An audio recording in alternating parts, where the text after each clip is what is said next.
Numbers chapter 32. The tribes of Reuben and Gad owned vast numbers of livestock. So when they saw that the lands of Jazer and Gilead were ideally suited for their flocks and herds, they came to Moses, Eleazar the priest, and the other leaders of the community. They said, "Notice the towns of Ataroth, Dibon, Jazer, Nimrah, Heshbon, Elealeh, Sibmah, Nebo, and Beon. The Lord has conquered this whole area for the community of Israel, and it is ideally suited for all our livestock. If we have found favor with you, please let us have this land as our property instead of giving us land across the Jordan River. Do you intend to stay here while your brothers go across and do all the fighting?" Moses asked the men of Gad and Reuben. "Why do you want to discourage the rest of the people of Israel from going across to the land the Lord has given them? Your ancestors did the same thing when I sent them from Kadesh Barnea to explore the land. After they went up to the valley of Eshcol and explored the land, they discouraged the people of Israel from entering the land the Lord was giving them. Then the Lord was very angry with them, and he vowed, 'Of all those I rescued from Egypt, no one who is 20 years old or older will ever see the land I swore to give to Abraham, Isaac, and Jacob, for they have not obeyed me wholeheartedly.' The only exceptions are Caleb son of Jephunneh the Kenizzite and Joshua son of Nun, for they have wholeheartedly followed the Lord.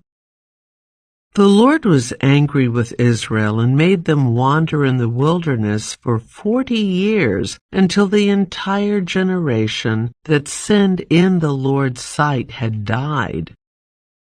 But here you are, a brood of sinners, doing exactly the same thing. You are making the Lord even angrier with Israel. If you turn away from him like this, and he abandons them again in the wilderness, you will be responsible for destroying this entire nation."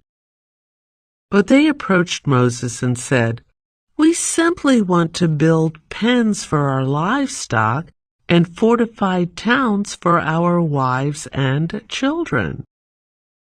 Then we will arm ourselves and lead our fellow Israelites into battle until we have brought them safely to their land. Meanwhile, our families will stay in the fortified towns we build here, so they will be safe from any attacks by the local people. We will not return to our homes until all the people of Israel have received their portions of land. But we do not claim any of the land on the other side of the Jordan. We would rather live here on the east side and accept this as our grant of land." Then Moses said, "If you keep your word and arm yourselves for the Lord's battles, and if your troops cross the Jordan and keep fighting until the Lord has driven out his enemies, then you may return when the Lord has conquered the land. You will have fulfilled your duty to the Lord and to the rest of the people of Israel. And the land on the east side of the Jordan will be your property from the Lord. But if you fail to keep your word, then you will have sinned against the Lord, and you may be sure that your sin will find you out. Go ahead and build towns for your families and pens for your flocks, but do everything you have promised." Then the men of Gad and Reuben replied, "We, your servants, will follow your instructions exactly. Our children, wives, flocks, and cattle will stay here in the towns of Gilead. But all who are able to bear arms will cross over to fight for the Lord, just as you have said." So Moses gave orders to Eleazar the priest, Joshua son of Nun, and the leaders of the clans of Israel. He said, "The men of Gad and Reuben who are armed for battle must cross the Jordan with you to fight for the Lord. If they do, give them the land of Gilead as their property when the land is conquered.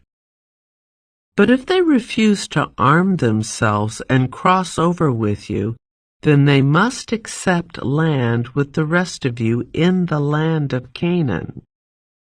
The tribes of Gad and Reuben said again, "We are your servants, and we will do as the Lord has commanded.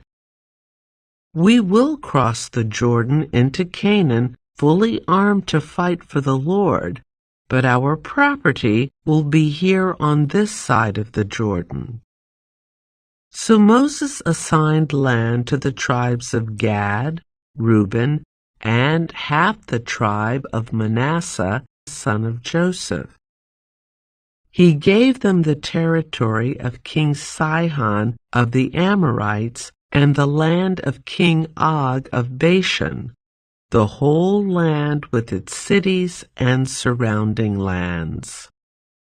The descendants of Gad built the towns of Dibon, Ataroth, Aror, Ataroth Shophan, Jazer, Jogbehah, Beth Nimrah, and Beth Haran.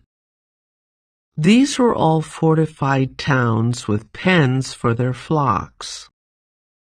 The descendants of Reuben built the towns of Heshbon, Elealeh, Kiriathaim, Nebo, Baal-Maon, and Sibmah. They changed the names of some of the towns they conquered and rebuilt.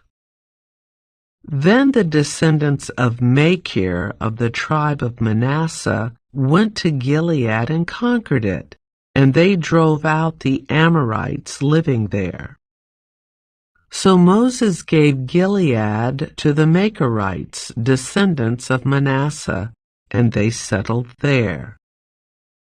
The people of Jair, another clan of the tribe of Manasseh, captured many of the towns in Gilead and changed the name of that region to the towns of Jair. Meanwhile, a man named Nobah captured the town of Kenath and its surrounding villages, and he renamed that area Nobah after himself.